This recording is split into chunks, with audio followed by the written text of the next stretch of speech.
Welcome back to Stallions on Air, and today we will be discussing Cobra Kai. Isn't that right, Liam? Yep. Anyways, so first we will be talking about how we think the show concluded and if we think it was a good conclusion. So can we talk about how you actually look like Hawk? No, I'm just kidding. Oh my. So what is Cobra Kai really about? Cobra Kai is the follow-up of the original Karate Kid trilogy, following Daniel Russo's life. So what is Cobra Kai really about? Cobra Kai is a spin-off of the original 3 Karate Kid trilogies, following Johnny Lawrence's life and how he ended up after his fight with Daniel LaRusso. Yeah. Didn't Daniel LaRusso kind of get beat? Well, he may have got beat, but he won the fight, so really, he won. Yeah, and then that's the spin-off of what, like Cobra Kai? What is it? Cobra Kai is a show about Johnny Lawrence's and his life and how he could teach this young immigrant, Miguel. But how does he, like, meet Miguel? In his apartment. Because he's living in a ghetto. Yes, because Miguel and Johnny may be the stars of Cobra Kai, but my personal favorite character is Hawk. Okay, so why are we lying? Hawk is not it. Hawk is him. Hawk is the coolest character in all of Cobra Kai, and I don't want to hear it. Miguel is literally the star of the show. He literally broke his spine. He's disabled. and came He's disabled. Bro, that was literally at the end of Cobra My back! Kai, I don't want to hear it, bro.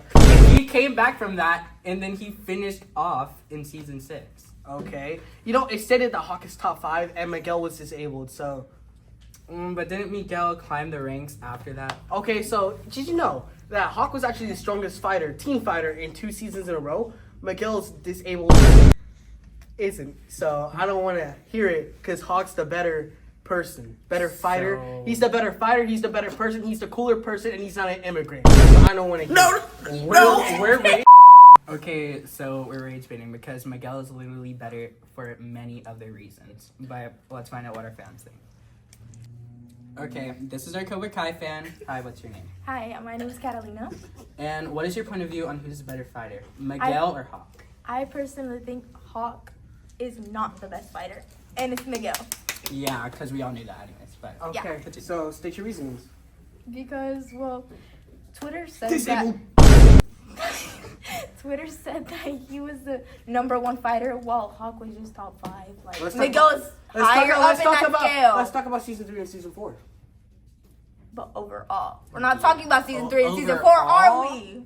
We're talking about overall Miguel is Who's the best side character then? Side character, team fighter. Robbie.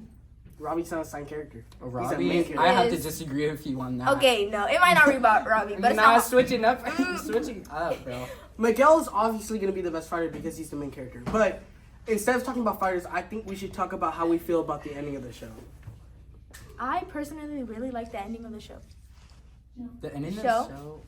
I don't know why you don't like it personally. It gave a lot of closure to a lot of people, and it had the annoying people dead. So. Yes, I like to see Dimitri and Eli going off to college after their whole fight, and they decided to go to a different college altogether. And it was a very nice ending for my favorite character, Hawk.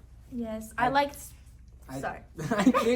I think that I really liked when Kreese died on the boat because I mean, like, he was so annoying. He was the main antagonist.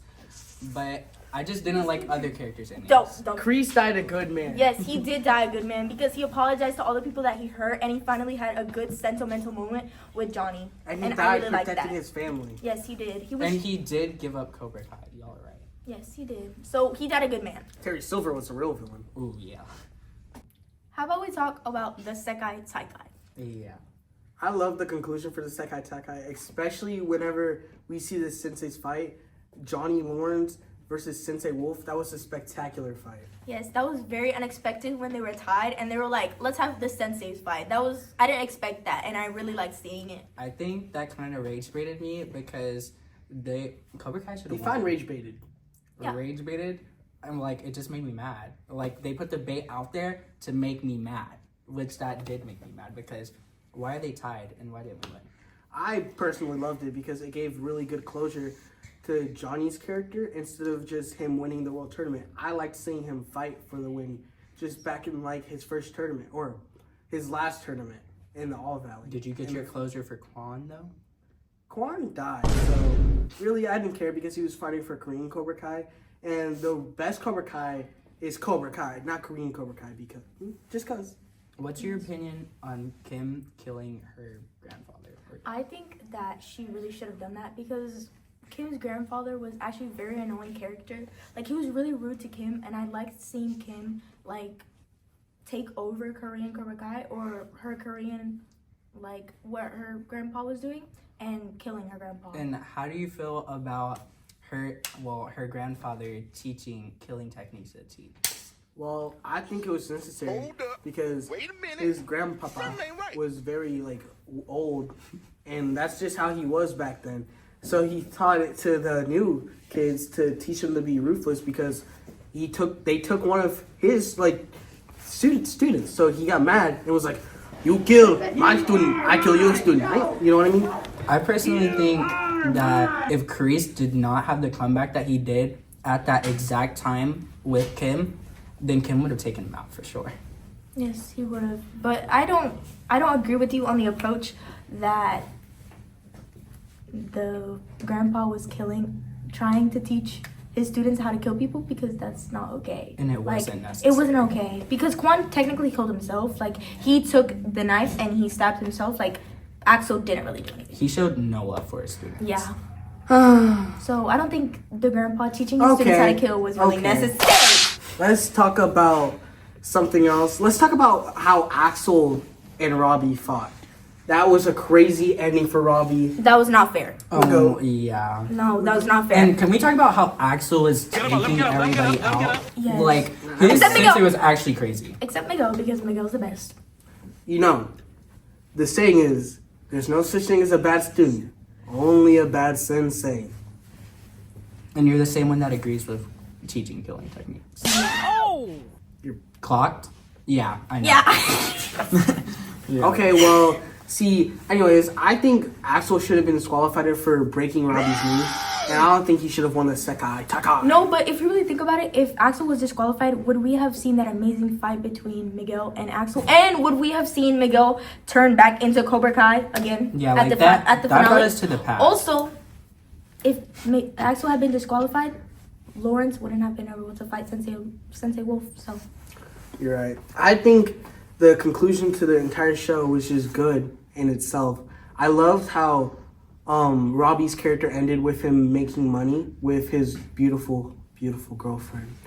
And, you know, I loved how Miguel won his fight. I love how Tori beat Zara. I'm just going to say this. I personally think the Iron Dragon should have won.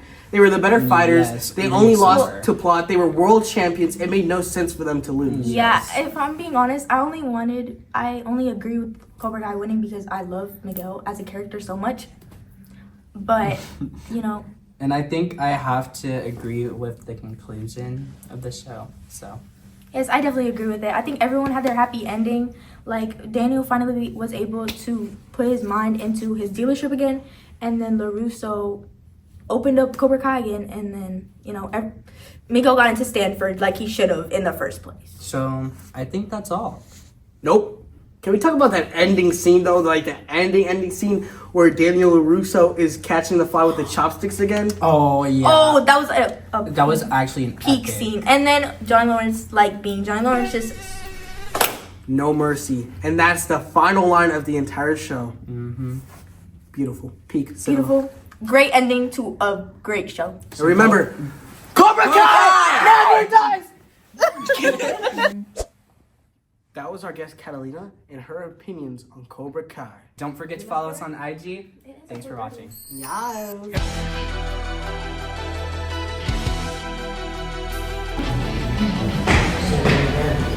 I'm ready for your Neon Trash this time. So am I.